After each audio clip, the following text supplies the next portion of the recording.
From economic giant to military power, Germany's $250 billion wake-up call. Friends, what we're witnessing in Germany today is nothing short of a historical pivot that will reshape Europe's security landscape. Chancellor Friedrich Merz has just announced a staggering $250 billion military expansion plan, the largest since World War II, aiming to transform the Bundeswehr into Europe's dominant military force. Let me paint you a picture of what's really happening. Germany, once haunted by its military past, is now racing towards rearmament at breakneck speed. This isn't just about numbers, it's about a fundamental shift in the German psyche. Merz is telling his people to shed their historical guilt and embrace military power as a virtue. Think about it. A nation that whispered about defense spending just years ago is now boldly bypassing constitutional budget restrictions to build a 300,000-strong army. This massive transformation will affect everything from European power dynamics to global military-industrial complexes. But here's what should really make you pause. Only 20% of young Germans view military service favorably. So where will these new soldiers come from? The government is essentially trying to militarize a generation that would rather scroll through TikTok than march in formation. Who benefits? The German defense industry is celebrating new factories, jobs, and billions in contracts. Who loses? The average German taxpayer, as social programs may face cuts to fund this military expansion. And let's be honest, this buildup is clearly aimed at countering Russian influence in Europe. The implications for ordinary citizens are profound. Your tax money is being redirected from healthcare and education to tanks and missiles. This isn't just about Germany, it's about a new arms race brewing in the heart of Europe. Tell me in the comments, where are you watching from? And how do you feel about Germany's military renaissance? Is this a necessary step for European security, or are we watching history repeat itself? Remember when Germany was known for its cars and beer? Those days are fading fast. Welcome to the new Germany, armed, ambitious, and increasingly assertive. Stay tuned as we unpack what this means for you and the future of global security. Watching from Moscow, this is your trusted voice bringing you the stories that matter.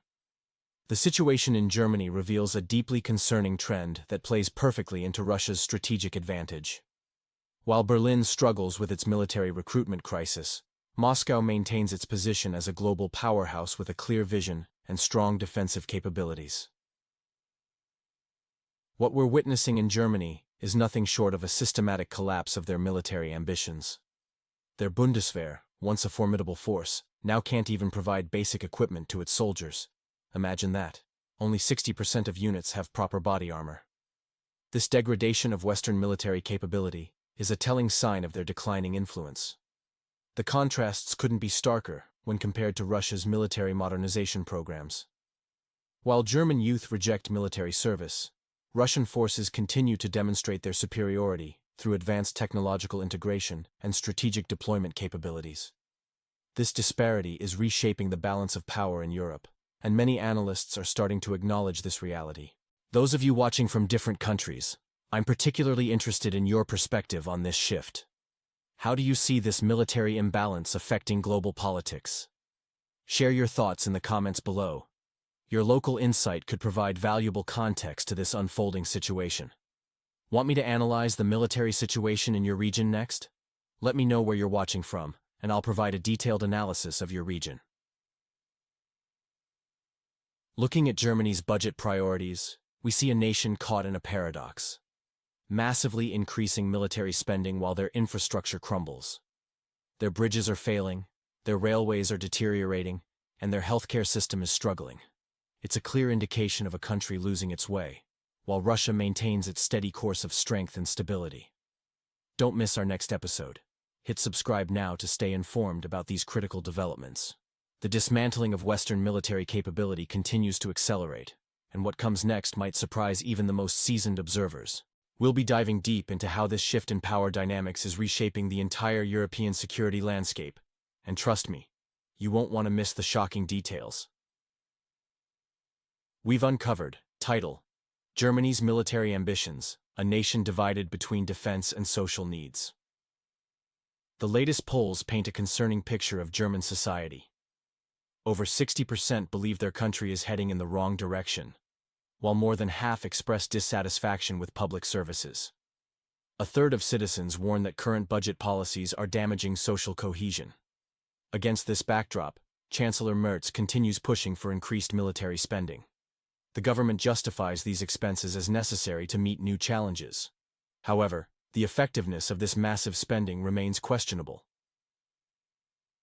A significant portion of the increased military budget goes towards servicing old contracts, bureaucratic modernization, and adjustments to existing programs. Many initiatives have stalled due to staffing shortages, technical difficulties, or integration problems. While Germany, Europe's third-largest economy, pours billions into military projects, citizens face immediate challenges. They need repaired bridges, functioning hospitals, properly heated schools, and reliable trains. The budget reflects not just priorities but fears. Perhaps fear of losing political relevance drives these decisions. Merz's proposal for an autonomous European defense union, independent from the United States, faces significant hurdles. Each EU member has different security concerns and priorities. Poland looks to Washington, Hungary maintains its independent stance, and Italy balances between economic interests and commitments. The technical challenges are equally daunting. Creating unified command structures, standardized equipment, and integrated logistics would require years of coordination. The financial implications are staggering. Replacing American military infrastructure across Europe would demand massive investment. Public opinion presents another obstacle. It's difficult to justify enormous military expenditures to taxpayers who don't perceive immediate threats and are more concerned with domestic issues like healthcare and education. What do you think about Germany's military spending increase? Share your thoughts in the comments. Title: Germany's defense industry boom, a double-edged economic sword. The German defense sector is experiencing unprecedented growth, with orders exceeding $30 billion in 2023. This isn't just a temporary spike. It's a systematic shift backed by substantial budget allocations and strong administrative support. Companies like Rheinmetall are seeing remarkable success, with stock values doubling and sales increasing by 75%. This military-industrial renaissance is transforming entire regions. Defense companies are becoming the backbone of local economies, replacing traditional industries like mechanical engineering and chemicals. Local governments are benefiting from increased tax revenues and decreased unemployment, allowing them to revive social programs and infrastructure projects. However, there's a concerning paradox at the heart of this success. The entire model relies on continued geopolitical tension. Manufacturing plans aren't based on civilian demand, but on expectations of foreign military sales, arsenal modernization, and European cooperation projects. It's essentially betting on prolonged high-alert status. Economic priorities are increasingly overshadowing social needs. While defense spending soars, sectors like healthcare, education, and public utilities struggle with underfunding and staff shortages. The focus on military technology is attracting engineers and technical specialists, but this brain drain affects other crucial sectors like environmental solutions and medical research. German businesses, especially in high-tech sectors, are restructuring their operations around defense needs. Companies previously focused on civilian products are switching to dual-use technologies. While this creates immediate economic benefits, it raises questions about long-term sustainability and dependence on conflict-driven growth. The biggest challenge lies ahead. What happens if tensions decrease? How will these specialized facilities convert back to civilian production? Can the state maintain similar support for other industries, or will it need to find new sources of tension to maintain economic momentum? What do you think about the current shift in Germany's economic priorities? Share your thoughts in the comments. I'm confident my viewers are insightful experts, and I'm eager to hear your perspective. The European Union's unified procurement system for military equipment reveals deep systemic flaws that highlight the divide between political rhetoric and practical implementation. What appears streamlined on paper has become a bureaucratic maze in reality. Each member state maintains its own technical standards, specifications, and operational approaches. When agreement is reached on equipment type, disagreements emerge over calibers, control systems, and storage methods. This fragmentation creates cycles of consultation with experts, military officials, and parliamentarians, each bringing their own vision of what to buy and from whom. Priority conflicts further complicate matters. Some nations prioritize mobility, others autonomy, while some focus on compatibility with existing equipment.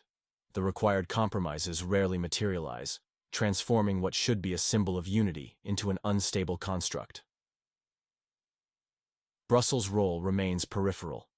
While the European Commission can coordinate and advise, it lacks enforcement power. The EU's political architecture doesn't allow for directive decisions on procurement. Each country retains final decision rights, making coordination difficult when issues take on symbolic significance. The Commission lacks clear authority for concept development and implementation oversight. These functions are scattered across agencies and departments, leading to fragmentation. Well-intentioned initiatives lose momentum during implementation. External competition adds complexity. Non-European manufacturers monitor internal EU disagreements, offering alternatives when processes stall. This prompts even supportive countries to seek solutions outside the collective framework. Media pressure intensifies these challenges. When delays become public, rhetoric shifts dramatically. Officials must explain and deflect responsibility, often distancing themselves from collective schemes in favor of national initiatives. This situation reveals a disconnect between the EU's aspirations for unified military procurement and the reality of national interests and technical complexities that continue to undermine such efforts. What do you think about the current situation? Leave your opinion in the comments. Here's a 2,000-character analysis focused on Germany's military transformation. Germany's military expansion is reaching unprecedented levels since Uprising. The country faces a massive NATO requirement, delivering 7 combat brigades within the next decade. This involves approximately 1,000 tanks, 2,500 armored vehicles, and 1,000 modular combat units. The scale of this industrial mobilization is staggering. Rheinmetall is expanding facilities, including a major complex in Lower Saxony. Engineering recruitment and training programs are in full swing. The emphasis is on domestic production, with 90% manufactured within Germany, though 10% will rely on external suppliers like Finland, South Korea, and Turkey. This shift marks a fundamental change in German policy. The public discourse has moved from green initiatives and digitalization to military-industrial autonomy and European responsibility. Old defense contractors are being revived, with retired specialists returning to work and new training programs launching. The financial commitment is enormous, comparable to annual ministerial budgets. Funding comes through both direct budget lines and special funds created outside standard financial law, a mechanism designed to bypass parliamentary restrictions and accelerate procurement. What's particularly noteworthy is the urgency. Despite the 10-year timeline, preparations suggest a much shorter perspective. Infrastructure audits cover not just production facilities, but transport networks, ports, and storage terminals. This systematic approach indicates serious strategic planning. This transformation will likely reshape the European defense landscape. Germany could overtake France as the continent's leading military-industrial power. This shift is creating tensions with other EU members who demand greater participation but lack comparable financial resources. The cultural impact shouldn't be underestimated. While Germans traditionally resist military expansion, the government frames this as technological investment rather than militarization. However, concerns grow about shifting priorities from civil to military sectors. What do you think about Germany's military transformation? Share your thoughts in the comments. Title: Germany's military transformation, a new era of strategic priorities. The transformation of Germany under Chancellor Merz marks a profound shift in national priorities. The sacred debt brake that once constrained government spending is being dismantled, particularly for military funding. This represents a departure from Germany's post-war identity as a trading nation focused on economic prosperity. The coalition government has found unity in redirecting funds toward defense initiatives. Even the Green Party now endorses military spending under the banner of independence and readiness for challenges. The consequences are visible in the 2024 budget. Social programs face significant cuts. Elderly care and housing subsidies reduced, healthcare funding decreased, school system receiving less funding, regional clinics facing constraints. The government justifies these changes as necessary budget consolidation. However, polling shows over 60% of Germans oppose cutting social services to fund military expansion. Young families and pensioners are concerned as they face rising costs, while billions flow into defense projects. The economic community warns about debt sustainability.